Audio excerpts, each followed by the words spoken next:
is a number of licenses and regulations you have to follow, and notably financial anti-terrorist financing, anti-money laundering.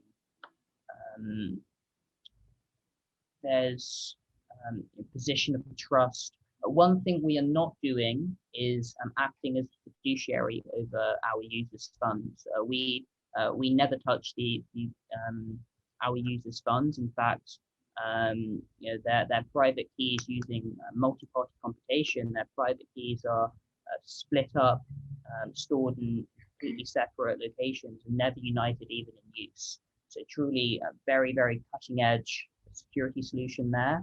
And as a result of not acting as a custodian, there are a number of regulations that we are able to mitigate more effectively.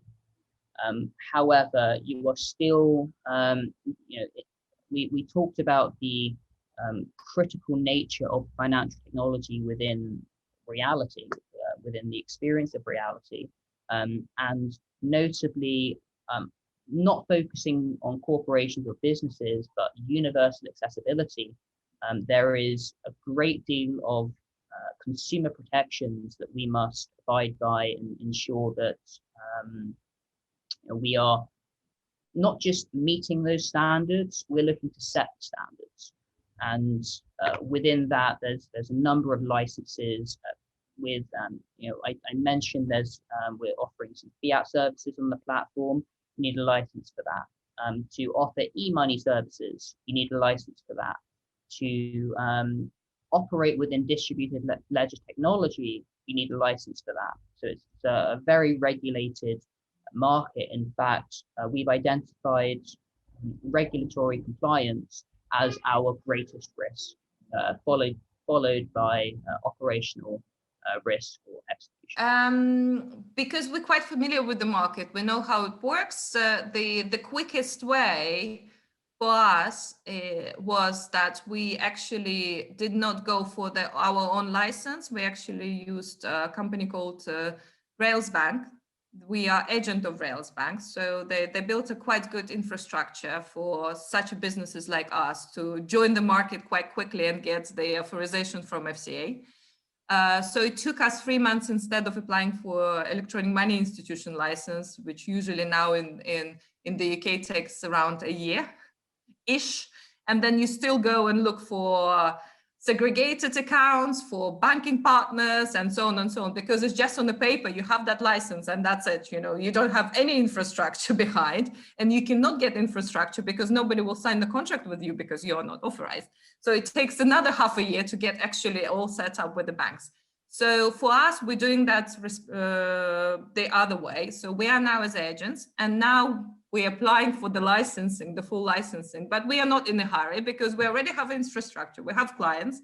Yes, we are agent of other financial institution, but it's fine, we know the regulation, we know the compliance and everything, so it's easy for us to scale up, and it doesn't require for us to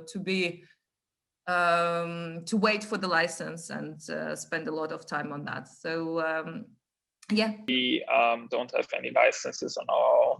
We mainly work with providers. So just like you said, we have companies who themselves are regulated by the FCA. So they have those licenses and everything ready. And we are just so-called distributors. So basically we provide software services to our users. And in the back of us, there is an actual financial institution who provides those financial services to our users. And this is obviously not very cheap, but for now it's the best solution because the fixed costs to getting your own license, like your own e-money license and your own MasterCard principal license to issue cards and things like that, all of those involve such a big cost that fixed cost, obviously, that working with those partners, even though they are expensive and they have pricing which is mostly per user, and it just gets more over time. Even though they are really expensive, it's still the cheaper option for a startup, and this is the way we are going right now. I'll be honest, that's been quite important recently, because we're going through authorization at the moment with the FCA. So it's a really, really long process, and depending on what type of product you're doing, you can go the wrong direction very quickly if you talk to the wrong people. There's a lot of different advisors out there in the space, and we've definitely gone down a few kind of rabbit holes, which was a waste of time, a waste of money.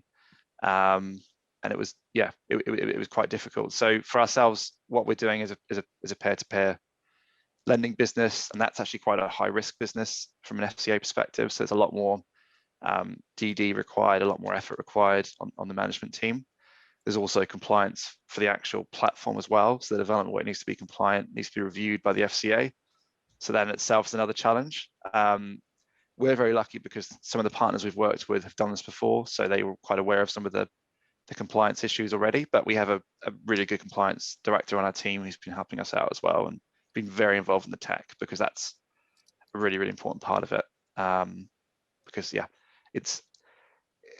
I think one of the hard things too for development partners, and I do feel for those guys a little bit, because if the startup hasn't really done the compliance journey yet, not aware of their compliance journey, then jumping to build a product can be a bit naive, because you might need to change the product down the line. So, you know, people need to really, well, not people, but startups need to be conscious of the regulatory environment they're operating in and get some advice potentially before they even look to build. We were definitely, one of our pitfalls was someone, a lawyer in the UK, basically said we could build a product outside of the regulation, and we spent a bit of time and money doing that. And actually a platform did the same thing in the UK, and they got in trouble, and we had to stop that piece of work. So that was a waste of time, waste of money. We had to pay a lawyer some fees, they're very expensive. So yeah, it's an absolute minefield, and I would recommend for sure most startups going through that process early on in their ideation, working out what the regulation will be, getting some advice if they have to, even engaging with the FCA directly. You can reach out to their innovation hub. You can reach out to a number of different programs they run to support startups. But doing that before you start building something is probably quite vital, because yeah, I've definitely made the mistake of building something before you know what the regulation will be. The ethos of regulation, it doesn't match with the ethos of startups, which is like, build fast and fail fast. So I think you have to find a way to be compliant whilst also not spending too much time on it. So for example, for us, we were able to go to market with a product a lot faster because we developed an agent relationship for regulation. So we work with Plaid, who's an open banking provider, and they have a license which takes about a year to take.